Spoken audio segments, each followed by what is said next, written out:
요나서 4장 말씀을 읽었습니다. 짤막짤막한 정도의 분량으로 기록이 되지만 그 내용 하나하나를 우리가 깊이 묵상해 보면 우리 사람의 그 부패한 심성, 이것이 얼마나 완악한가 하는 것을 우리에게 충분히 보여주고 있다, 이렇게 생각할 수 있게 합니다.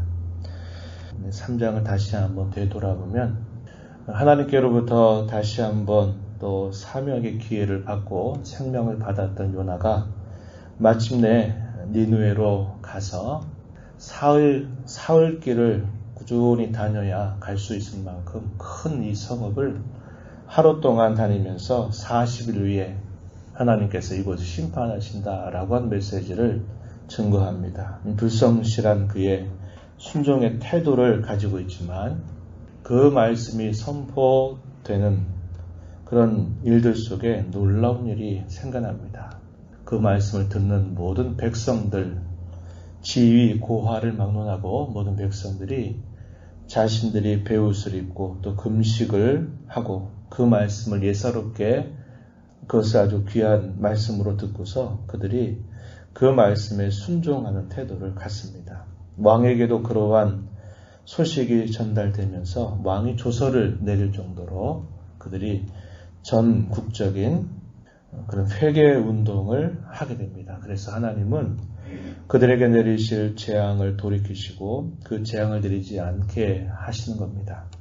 이 상황을 요나가 지켜보면서 요나의 마땅한 태도는 기뻐하는 태도를 갖는 것이 합당한 것인데 이 요나는 그 일들을 지켜보면서 싫어하고 성을 냈다, 이렇게 표현하고 있습니다. 그래서 하나님 앞에 항변하는 내용을 기도 가운데서 표현합니다. 2절 읽은 말씀을 보면 여호와여 내가 고국에 있을 때 이러하겠다고 말씀하지 아니하였나이까. 무슨 말입니까? 하나님께서 이렇게 하실 줄 내가 이미 알았습니다. 이렇게 이야기하는 겁니다. 그리고 이미 그러한 것을 하나님께 이미 말씀드렸다는 겁니다. 계속 이어지는 말씀 보세요. 그러므로 내가 빨리 다시스로 도망하였사오니 주께서는 은혜로우시고 자비로우시며 노하기를 더디하시며 인애가 크시사 뜻을 돌이켜 재앙을 내리지 아니하시는 하나님이신 줄 내가 알았음이니이다, 이렇게 표현했습니다. 자신이 다시스로 왜 도망했는지 그 이유를 설명합니다. 내가 이럴 줄 알고 내가 처음부터 하나님의 얼굴을 피했던 겁니다. 내가 요바로 그래서 내려갔던 것이고 다시스로 가던 중에 그 배에서 차라리 내가 죽겠다고 물에 뛰어들겠다고 한 이유가 이것 때문에 그러합니다 라고 말씀을 드리는 겁니다. 하나님의 속성 혹은 하나님의 성품을 그가 표현했어요. 은혜로우시다, 자비로우시다, 노하기를 더디하시다, 인애가 크시다 라는 사실을 이야기합니다.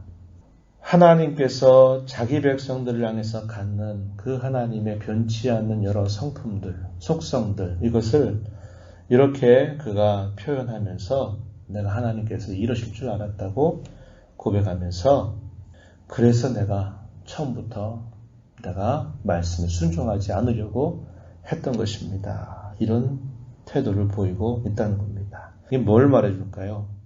하나님께서 베푸시는 은혜는 우리에게만 주셔야지 왜 이 대적나라 백성들에게도 주십니까? 그거 너무한 거 아닙니까? 그게 하나님 마땅한 겁니까? 라고 하나님 앞에 항변하는 그런 태도를 갖고 있는 겁니다. 오늘날 소위 하나님의 은혜를 독점하고자 하는 그런 생각이죠. 우리에게는 그렇게 마땅히 하셔야 되지만 저들에게는 그게 그렇게 되어서는 안 된다고 생각하는 완악한 마음입니다.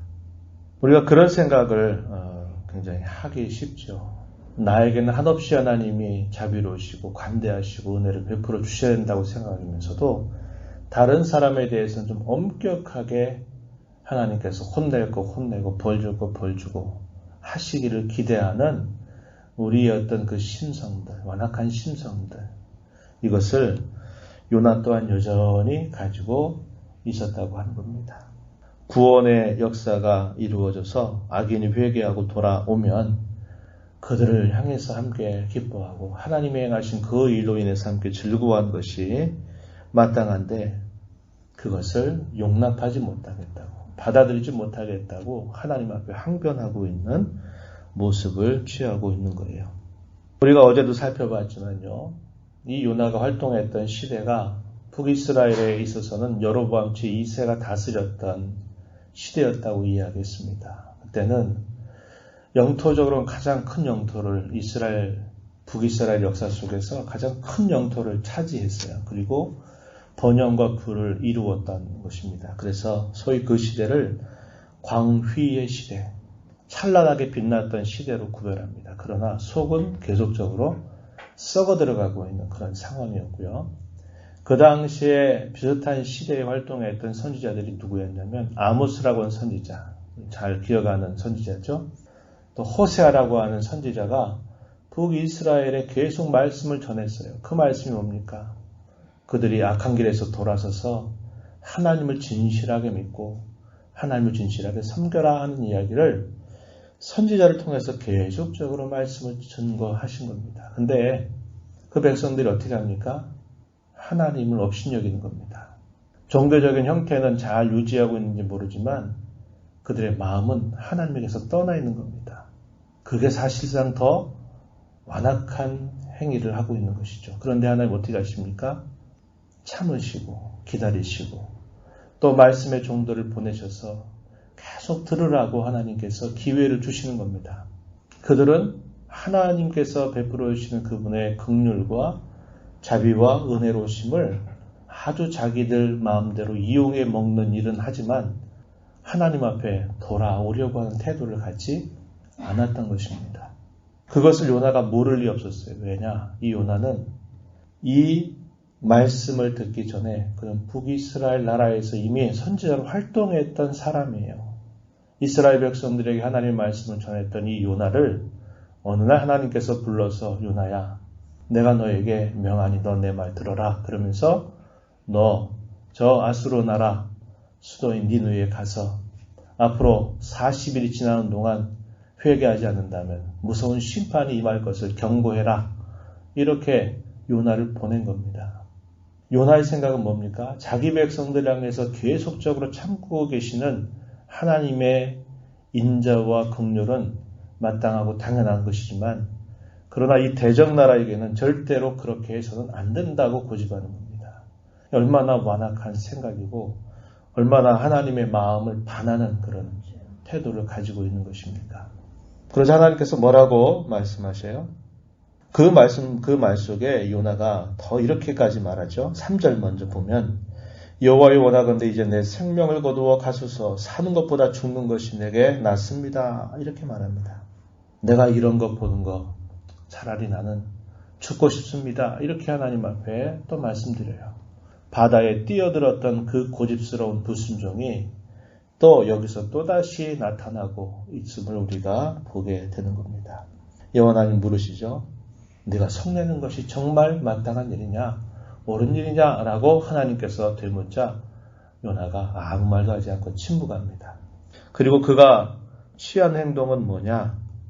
성읍 동쪽으로 가가지고 자기를 위해서 초막을 하나 세웁니다. 그리고 그 초막에 서서 초막에서 지켜보는 거예요. 그 성읍이 과연 어떻게 될까?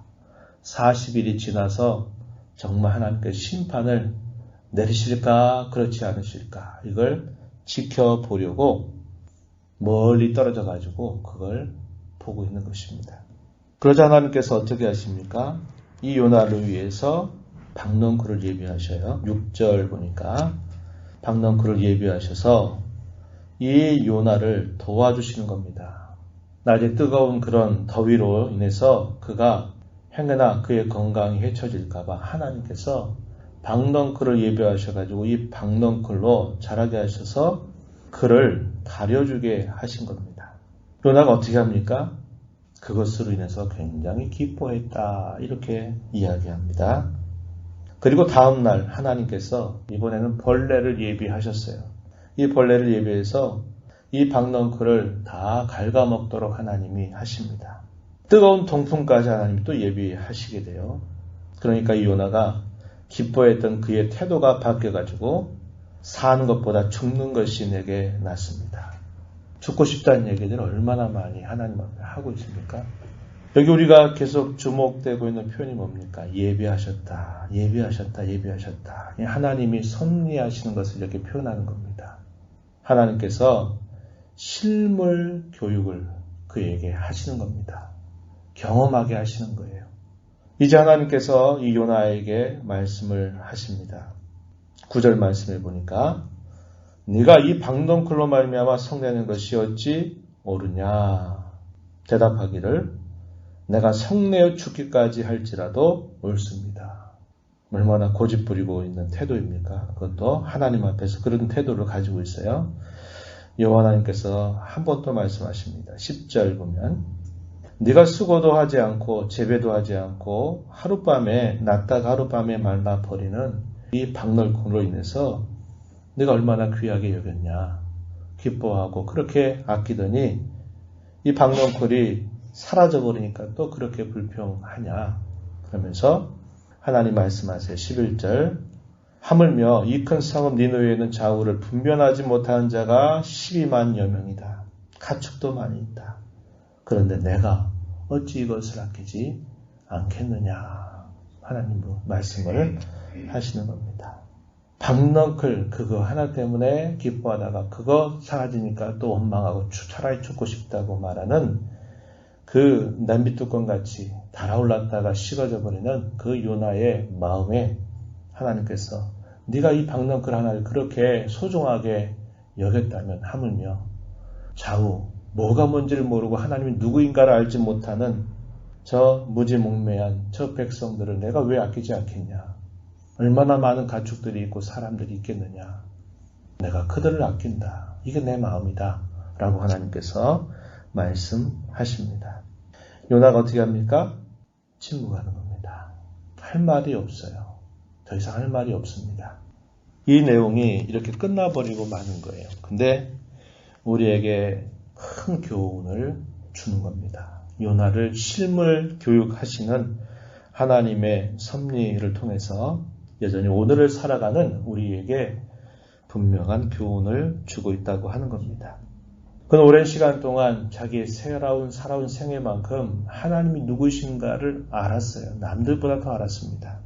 하나님이 어떤 분이신가, 그분의 속성도 알았고 그분이 어떤 일을 행하시는가를 그는 누구보다도 잘 알고 있는 사람이었어요. 그럼에도 불구하고 자기의 생각과 자기의 판단과 자기의 유익에 따라서 그 하나님을 아는 지식조차도 내팽겨쳐 버리는 그런 태도를 취하고 있다는 겁니다. 우리도 그렇죠. 우리도 하나님을 믿고 섬긴다. 그리고 하나님을 살아온 동안 그렇게 많이 경험을 하지만 내 삶에 어떤 문제를 딱 부딪혀보면 어떻게 합니까? 원망하고 불평하는 일을 마음껏 쏟아내고 또 하나님 섬김의 길에서 벗어나서 곁길로 행하려고 할 때가 얼마나 많이 있어요. 그게 우리의 부패한 마음입니다. 요나의 마음만이 아니라 오늘 우리의 마음임을 보여준다는 거죠.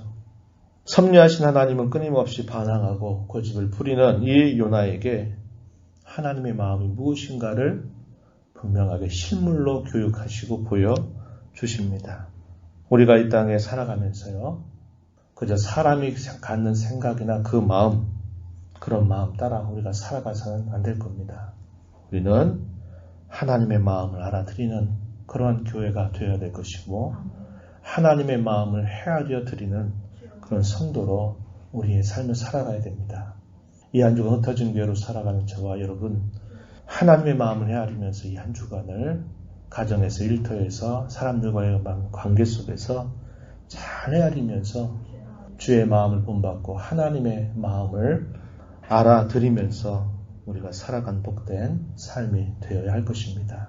이런 하나님의 은혜가 이 자리에 함께한 우리 모두에게 충만하기를 간절히 빕니다. 하나님 아버지 감사합니다. 이 새벽 시간에도 생명과 호흡을 주셔서 또 저희들에게 새로운 날을 허락해 주심을 감사합니다.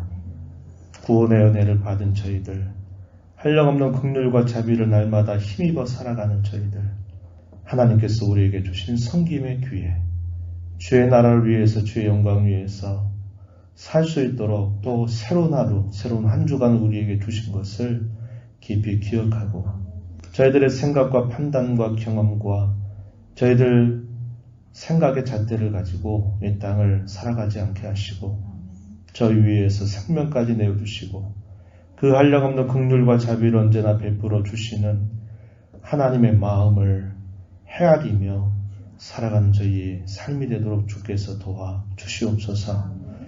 말씀을 우리에게 전해주시면서 앞서가시는 주의 말씀을 가슴에 새기고 그 말씀의 깊은 뜻을 잘 알고 이 한 주간 터진 교회로 저희들의 삶의 자리에서 잘 행하고 잘 순종하고 잘 살아가는 저희 모두가 되도록 인도하여 주시옵소서. 은혜의 보호자 앞에 나와서 아버지의 은혜를 간절히 구하며 주의 뜻 살고자 하나님 앞에 은혜를 구하오니 저희들의 간구에 귀를 기울여 주시옵시고 기도 가운데 주의 음성을 듣는 복된 시간이 되게 해 주옵소서.